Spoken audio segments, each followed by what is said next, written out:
Karibu mpenzi mtazamaji wa The Sport Show. Leo kidogo tunahama mada kidogo, naingia katika tukio lililobeba historia kubwa zaidi na pia lililobeba hisia za watu wengi sana, hasa dini la watu wa Katoliki, mara baada ya kuwa kile kilichokuwa kikisubiriwa kwa hamu kuweza kutimia, la kuteuliwa kwa papa mpya. Huyo ndo kiongozi wa dunia. Kabla tujaendelea, tafadhali naomba uweze kusubscribe ili niweze kukupa historia yake japo kwa uchache. Huyu papa mpya ni nani? Ni nani ambaye ameteuliwa? Huyu anaitwa, historia yake kiufupi, naomba nikupe historia na maisha ya Papa Robert Prevost, ambaye kwa namna moja ama nyingine ameteua jina la Leo wa 14, Leo akimaanisha kwamba ni Simba. Robert Prevost alizaliwa tarehe 14 Septemba mwaka 1955 mchini Chicago, Illinois, Marekani.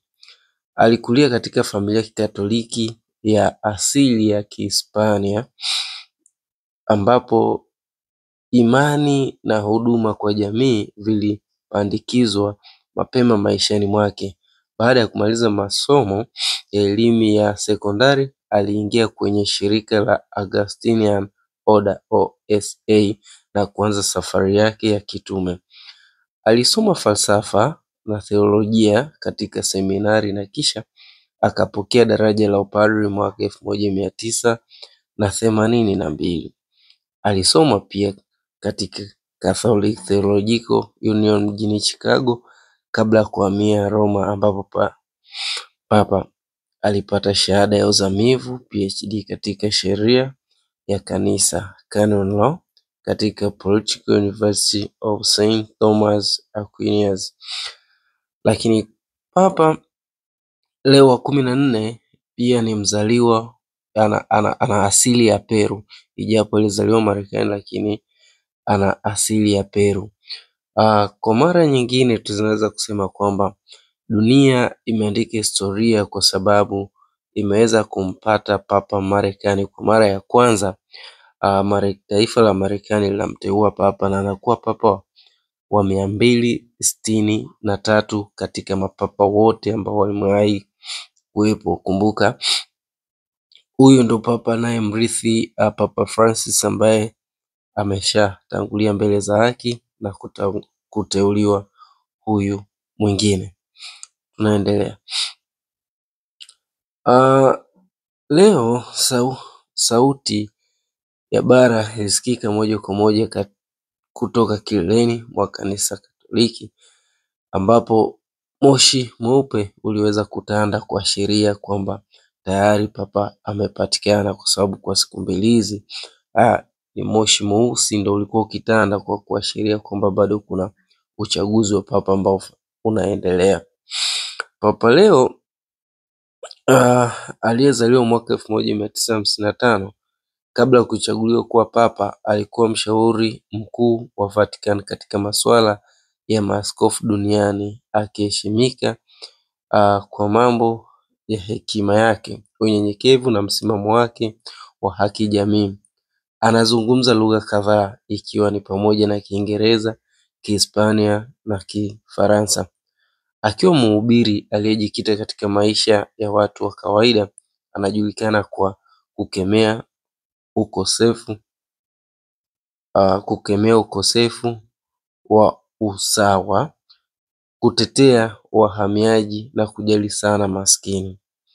Chaguo la papa kutoka Marekani linaashiria mwelekeo mpya wa kanisa Katoliki ulimwenguni kote. Kwa muda mrefu, makanisa ya Marekani yamekuwa na ushawishi mkubwa katika michango, elimu, kazi na kijamii. Mkutano wa siri wa makardinali 133 kutoka kila pembe ya dunia, maarufu kama conclave, ulianza juzi katika kanisa la Sistine mjini Vatican. Katika muda wa siku mbili, mkutano huo uliojaa maombi, tafakari na kura za siri ulihitimishwa kwa kumpata papa mpya, ishara iliyotangazwa kwa moshi mweupe uliotoka kwenye bomba la paa la Sistine Chapel. Kuchaguliwa kwa Papa Prevost ama Leo wa 14 kunafuatia kifo cha Papa Francis aliyefariki dunia tarehe 21 Aprili akiwa na miaka 88. Papa Francis ambaye alikuwa papa wa kwanza kutoka Amerika ya Kusini alizikwa tarehe 26 katika hafla ya heshima iliyohudhuriwa na viongozi wa kidini na wakuu wa mataifa mbalimbali. Katika kipindi cha kampeni cha siri cha chini kwa chini kabla ya uchaguzi mkuu, majina kadhaa yalitajwa kuwa miongoni mwa wanaoweza kumrithi Papa Francis. Hawa ni pamoja na Kardinali Pietro Parolin aliyekuwa katibu mkuu wa Vatican na mshauri wa karibu wa Papa Francis, Kardinali Peter Turkson kutoka Ghana ambaye alitajwa kuwa chaguo la Afrika tangu 2003, Kardinali Fleury kutoka Congo DRC, askofu mkuu wa Kinshasa aliyejipatia maarufu kwa misimamo kuhusu haki za binadamu na uadilifu. Wapo baadhi ambao walikuwa wamependekezwa, lakini Papa Leo wa 14 ndiye akaibuka kuwa kidedea na kutangazwa kuwa kiongozi mkuu wa kanisa Katoliki ulimwenguni kote.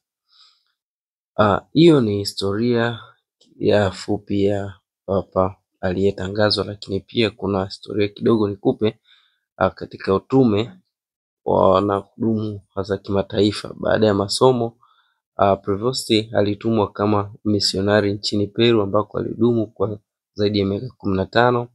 Alijulikana kwa kujitolea kwa dhati katika huduma za kijamii, kiroho na kielimu, hususan katika miji ya Trujillo. Aliwahi pia kuwa mkuu wa shirika la Augustinian duniani kuanzia mwaka 2001 hadi 2013, akiongoza jumuiya hiyo yenye wanachama katika zaidi ya nchi 40. Mwaka 2014 Papa Francis alimteua kuwa askofu wa Chiclayo, Peru, na baadaye akamleta Vatican mwaka 2020 ambapo alianza kushiriki nafasi mbalimbali ikiwemo idara inayosimamia uteuzi wa maaskofu duniani, nafasi aliyoshiriki hadi uchaguzi wake wa kuwa papa.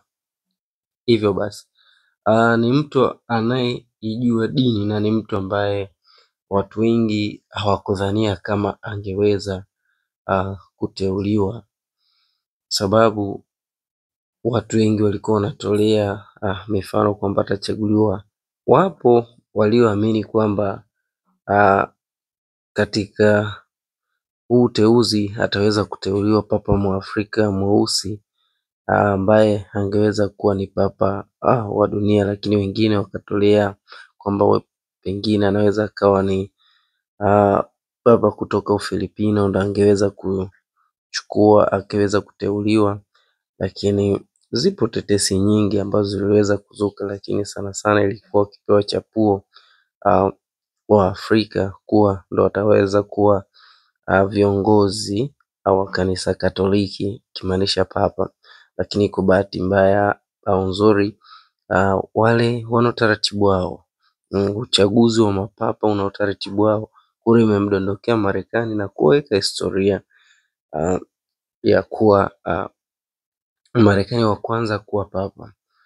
Katika hotuba yake baada ya kuwa ameteuliwa, aliongea kwa ufupi sana, ambapo aliweza kusema kwamba ulimwengu sasa unasubiri kwa hamu kujua nini kinafuata chini ya uongozi wa Papa Leo wa 14.